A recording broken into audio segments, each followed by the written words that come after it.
Hii movie inaitwa The Tank au pia inajulikana kama Der Tiger kwa Kijerumani, na ni movie ya kivita ya mwaka 2025-2026.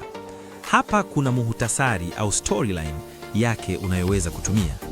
Story inafanyika mwaka 1943 wakati wa vita kuu ya pili ya dunia, WWII, kule Eastern Front, upande wa mashariki. Movie inafuatilia kundi la wanajeshi wa Ujerumani ambao ni crew ya tanki hatari aina ya Tiger. Wanapewa miseni ya hatari sana ya kuingia ndani kabisa ya mistari ya adui, nyuma ya kambi za maadui, kwenye eneo ambalo mapigano ni makali na hakuna usalama, no man's land.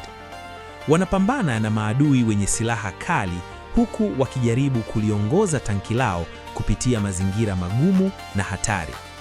Kadiri safari inavyozidi kuwa ngumu, wanajeshi hawa wanaanza kupata shinikizo la kisaikolojia. Wanajikuta wakikabiliana na hofu zao, dhamira zao na pepo wa ndani, inner demons, kuhusu vita wanayopigana na maisha yao kwa ujumla. Ni hadithi inayozungumzia udugu na jinsi wanajeshi wanavyotegemeana ili kunusurika kwenye kifo kinachowavizia kila kona. Waigizaji wakuu: Arndt Schwerin-Sondrei, Sebastian Urzendowski na David Schutter anayecheza kama kamanda wa tanki.